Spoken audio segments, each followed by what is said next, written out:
Hey everybody, welcome back to another art update once again, this time with my Tim Burton tribute artwork, which took a little longer than expected to sort of finish. I just did finishing touch-ups this morning, but all in all just complete, and I am super happy with it. Initially I wanted to sort of finish this near Tim Burton's birthday, but I suppose the man deserves something a little more thoughtful, so kind of took that upon myself.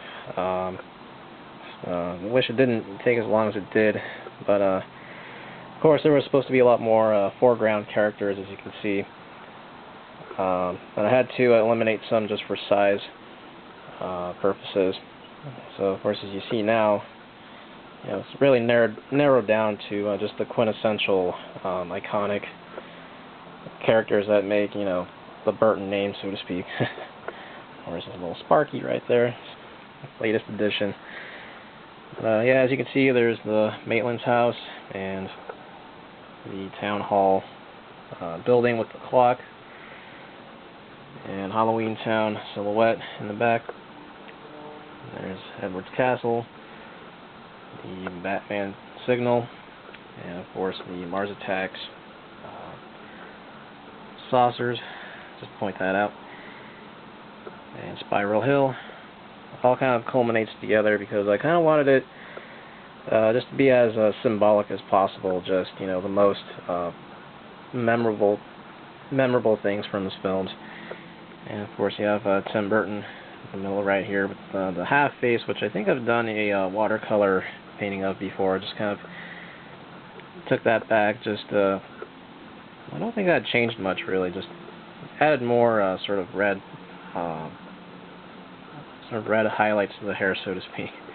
I mean, it has like a shine thing. It's not like he dyed his hair or anything. So this is a scissor hand and a skeleton hand, and of course in the middle is a giant spiral, which is kind of like a Christ halo in a way. Only just Burton style this time, as you can see.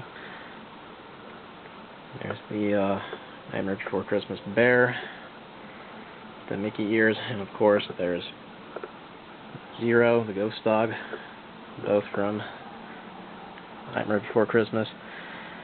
And of course, kind of wanted to add a sort of rosary bead type of thing, only it's like the skull symbol.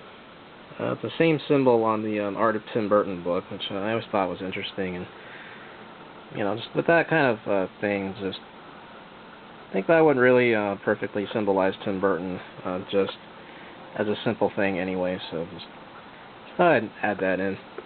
And of course the circus stripes. It's like all the characters have come out from inside him, and it's kind of like a circus inside him, and just see them emerge from this like black and white striped tent, so to speak, and then just coming out to have fun. Sort of the Mars Attacks Martian. I remember he was the hardest to do because I had to restructure his suit numerous times because I got it wrong every single time. And when it came to painting time, I looked at some photos and saw the movie again, and just kind of realized, the suit's wrong. I have to repaint it. So, of course, the watercolor acrylics sort of come into play and just saved me a lot of time, and of course just restructured everything just right there, and added some more color to the brain highlights, as you can see, or at least near the forehead. And of course some added highlights to the gun blast right here. I mean, I know it's supposed to be like either a red or a green sort of hue, but I just didn't think it balanced it out. I even painted it like that, and it just didn't look good, so just made it yellow for the time being, which is fine. I think it balances everything out. Everyone else was pretty easy to do in comparison.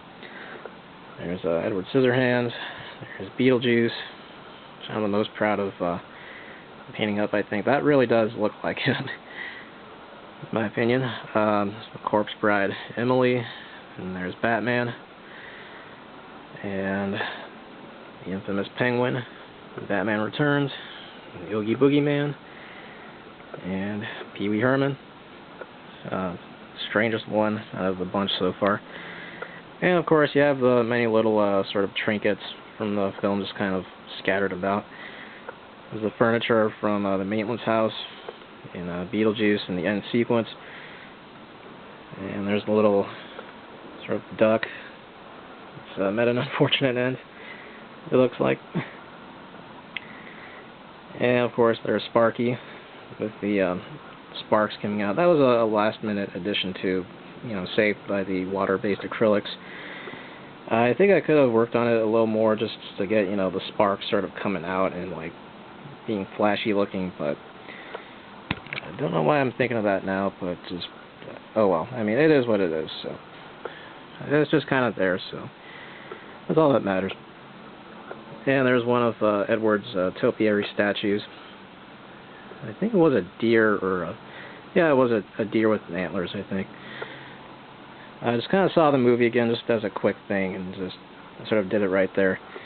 And of course there's a lit jack-o'-lantern, sort of Nightmare Before Christmas style.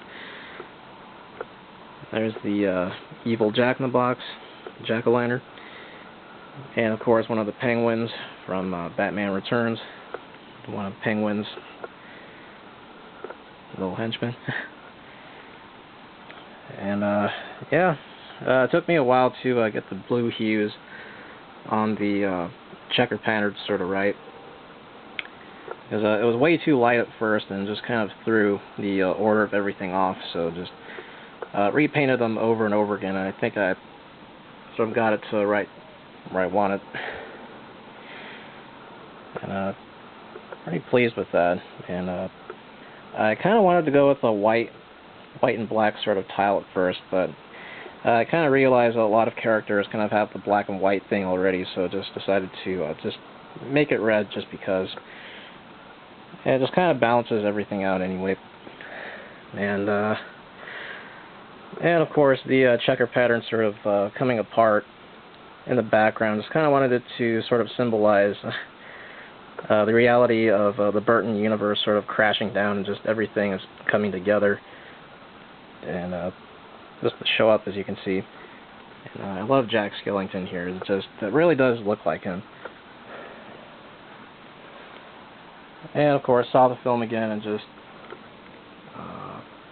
in the drawing process, I mean, he did kind of take different poses, but I think here is like where it's, it really screams like, oh, Skellington. So it took a while, but but like I said before, I think that that time was worth it. But yep, and it's not so bright in here either. Tried to film this a few times, and it's way too sunny outside, but now the sun's going down, I think you can see everything a lot better. And I just love the additions of the bats, and of course I've done something like this before, and involving Tim Burton, but I just kind of wanted to do something more grand, and have the opportunity now, so I took that chance, and this sort of thing. I want to do something bigger next time too.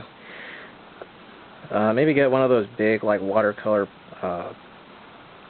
sort of pads, and just like add more characters and things, and that'd be great. I mean, I just had to narrow everything down just because of size, but that'd be great to do.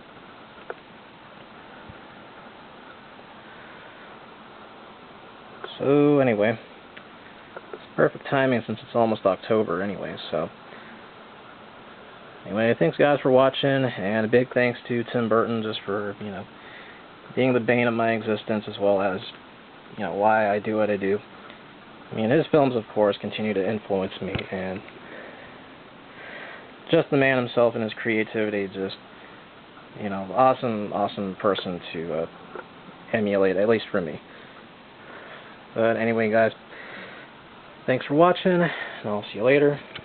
Sort of end it here with a full thing. Okay, thanks very much for watching, guys, and hopefully I get some more work done pretty soon, something to wait for, and I'll see you later. So take care, guys. See you on the other side.